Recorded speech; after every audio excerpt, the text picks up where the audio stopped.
리터당 2,000원. 여러분, 이 숫자를 처음 들었을 때 어떤 느낌이 드셨나요? 그냥 주유소 가격이 좀 올랐구나 싶으셨나요? 아니면 이게 왜 이렇게까지 올랐지 하고 의아하셨나요?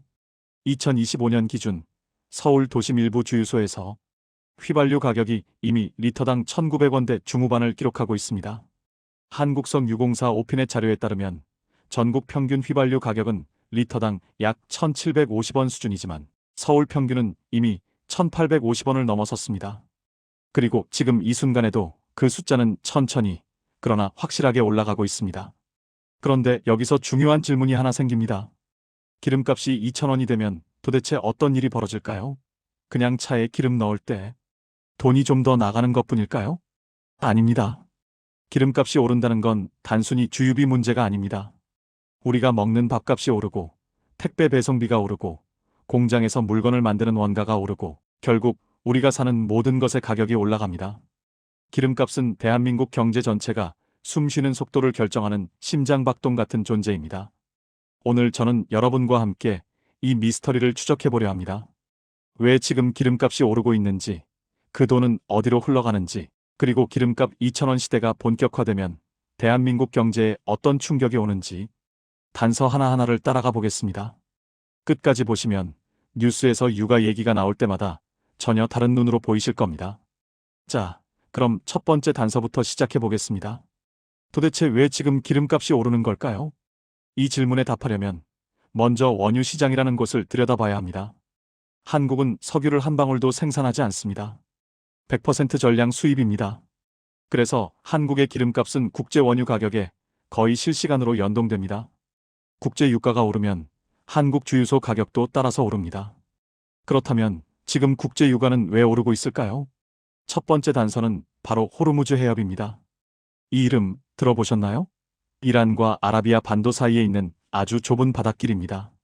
폭이 가장 좁은 곳은 불과 39km밖에 되지 않습니다. 그런데 이 좁은 해협을 통해 세계 석유 수출량의 약 20%, 하루로 따지면 약 1,700만 배럴의 원유가 지나갑니다. 사우디아라비아, 이라크, 이란, 쿠웨이트, UAE에서 생산되는 석유가 모두 이 길을 통해 세계 시장으로 나옵니다. 문제는 이 해협 주변 정세가 매우 불안하다는 겁니다. 이란과 미국의 갈등, 예멘 후티 반군의 홍해, 선박 공격, 이스라엘과 이란 사이의 군사적 긴장. 이런 상황이 겹치면서 국제 유가는 공급 차질 우려 때문에 오르기 시작했습니다.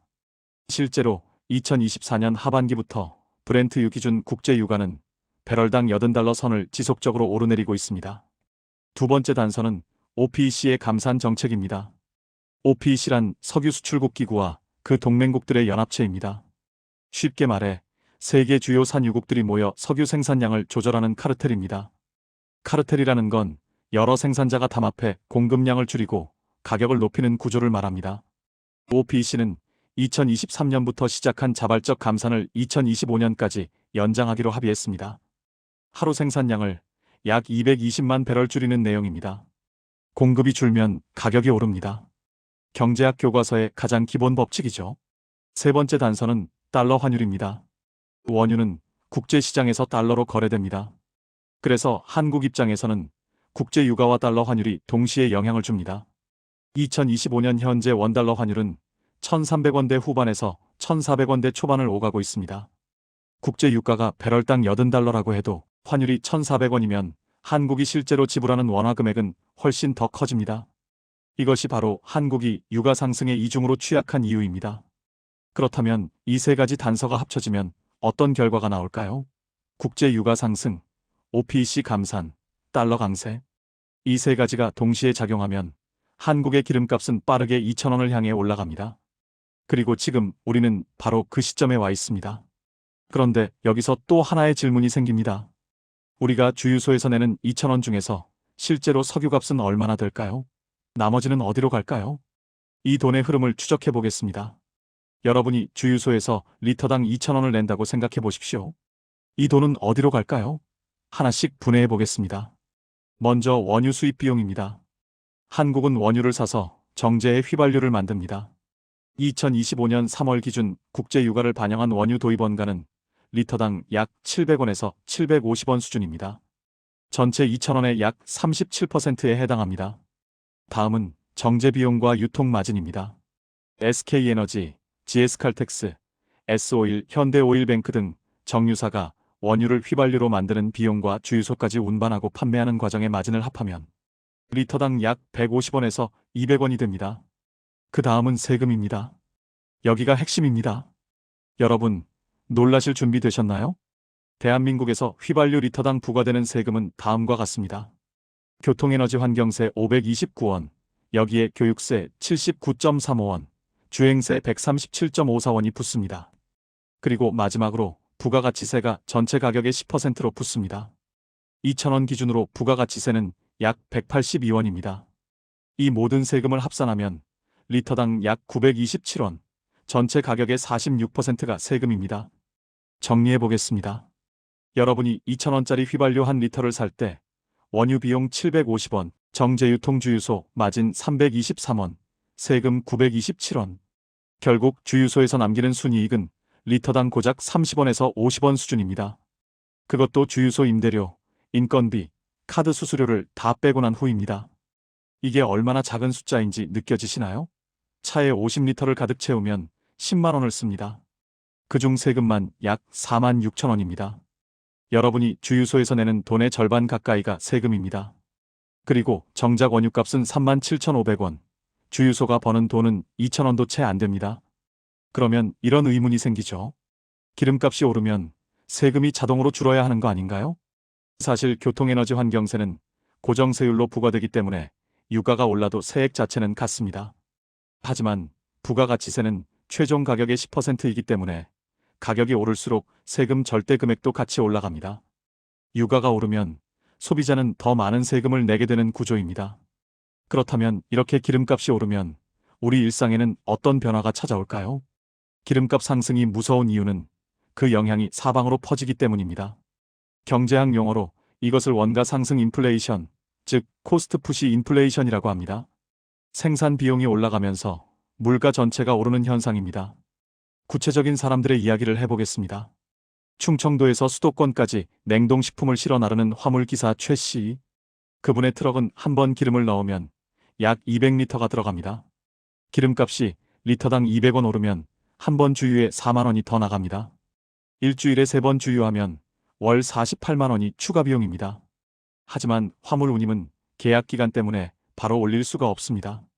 이 비용은 고스란히 화물 기사 본인이 감당해야 합니다. 실질 소득이 줄어드는 것이죠. 자녀와 함께 여름 여행을 준비하는 30대 맞벌이 부부 김씨 가족. 왕복 600km 드라이브 여행 계획을 세웠습니다.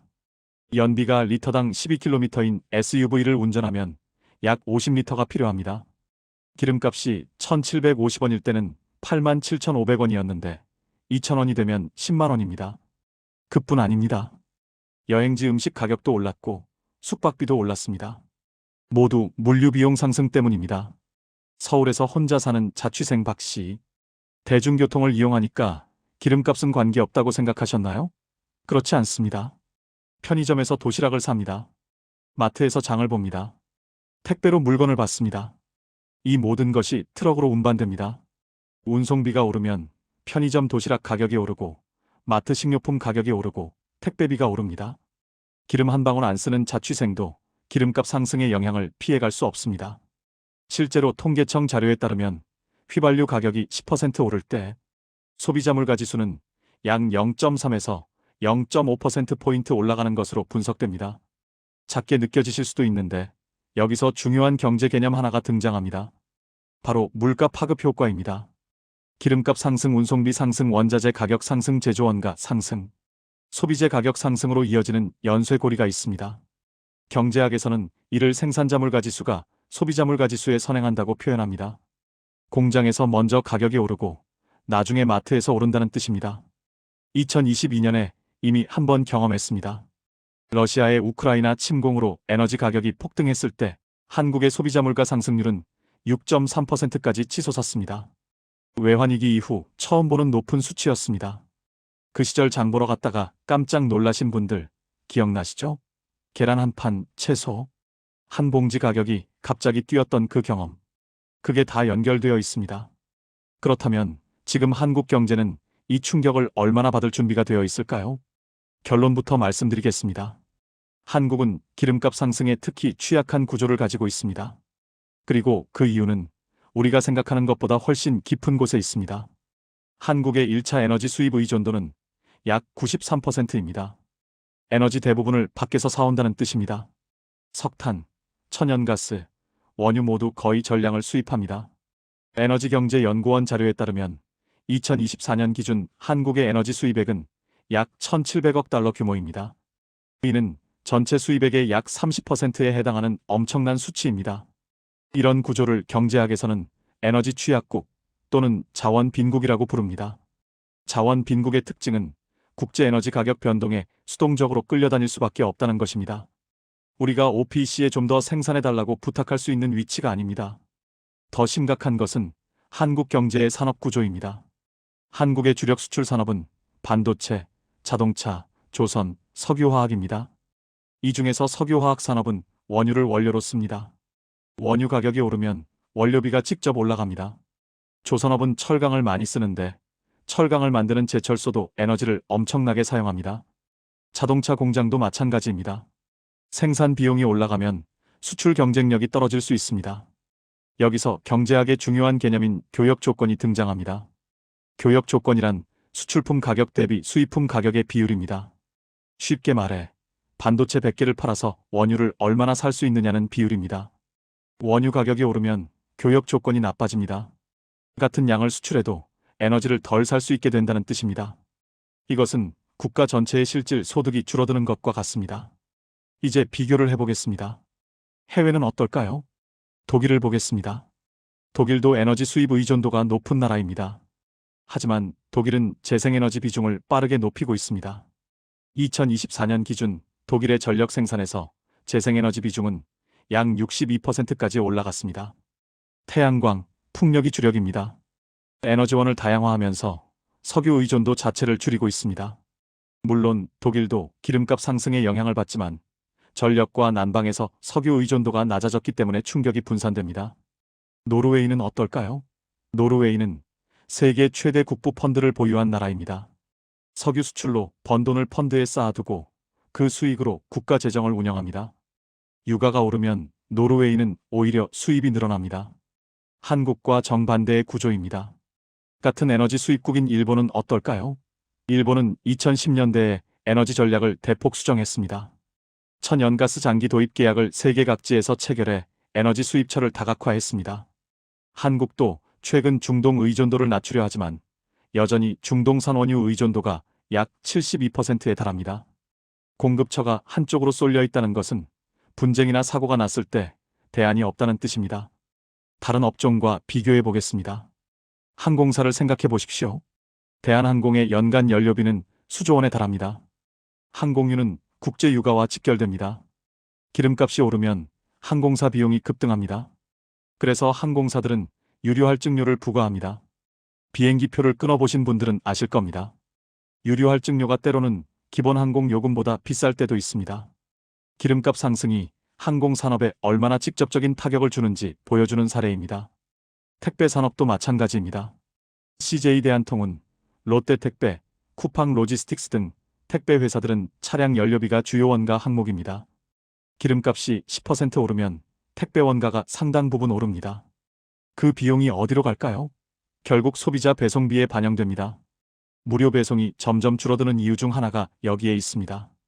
그렇다면 앞으로는 어떻게 될까요? 솔직하게 이야기 드리겠습니다. 기름값 2,000원 시대는 일시적인 현상이 아닐 수 있습니다. 국제에너지기구 IEA에 따르면 세계 석유 수요는 2025년에도 하루 1억 360만 배럴 이상을 유지할 전망입니다. 특히 인도와 동남아시아의 경제 성장으로 에너지 수요가 지속적으로 증가하고 있습니다.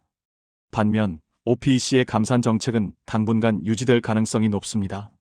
수요는 늘어나고 공급은 조여지는 구조입니다. 여기에 지정학적 리스크가 더해집니다. 중동 정세는 단기간에 안정되기 어렵습니다. 이란과 미국의 긴장은 수십 년째 지속되고 있습니다. 예멘 후티 반군의 홍해, 선박 공격은 수에즈 운하 경유 항로를 불안하게 만들고 있습니다. 이런 불안 요소가 유가의 리스크 프리미엄으로 반영됩니다. 리스크 프리미엄이란 불확실성에 대한 추가 비용입니다. 앞으로 뭔가 나쁜 일이 생길 수도 있다는 불안감 때문에 가격이 더 올라가는 현상입니다. 하지만 모든 것이 어두운 것은 아닙니다. 변화도 있습니다. 전기차 보급 확대가 중요한 변수입니다. 한국의 전기차 등록 대수는 2024년 말 기준 60만 대를 넘어섰습니다. 전체 차량의 약 2.5%입니다. 아직 비중은 작지만 성장 속도가 빠릅니다. 전기차가 늘어날수록 석유 수요가 줄어들고 장기적으로는 유가 상승의 충격을 완화할 수 있습니다. 정부 정책도 변수입니다. 한국 정부는 유가가 급등할 때 유류세 한시 인하 정책을 사용해 왔습니다. 2022년에도 유류세를 30% 인하해 소비자 부담을 줄인 바 있습니다. 다만 이 방법은 세수 감소를 수반하기 때문에 무제한으로 쓸 수 있는 카드가 아닙니다. 재생에너지 전환은 가장 근본적인 해결책입니다. 태양광, 풍력, 수소 등 재생에너지를 확대하면 석유 의존도 자체가 줄어듭니다. 하지만 이것은 10년, 20년 단위의 장기 과제입니다. 지금 당장의 기름값 문제에는 직접적인 해답이 되지 않습니다. 전략 비축유 활용도 단기 대응 수단입니다. 한국은 약 9,700만 배럴의 전략 비축유를 보유하고 있습니다. 비상 상황에서 이를 방출해 시장에 공급하면 단기적으로 가격 안정에 도움이 됩니다. 실제로 IEA 회원국들이 2022년에 비축유를 공동 방출한 사례가 있습니다.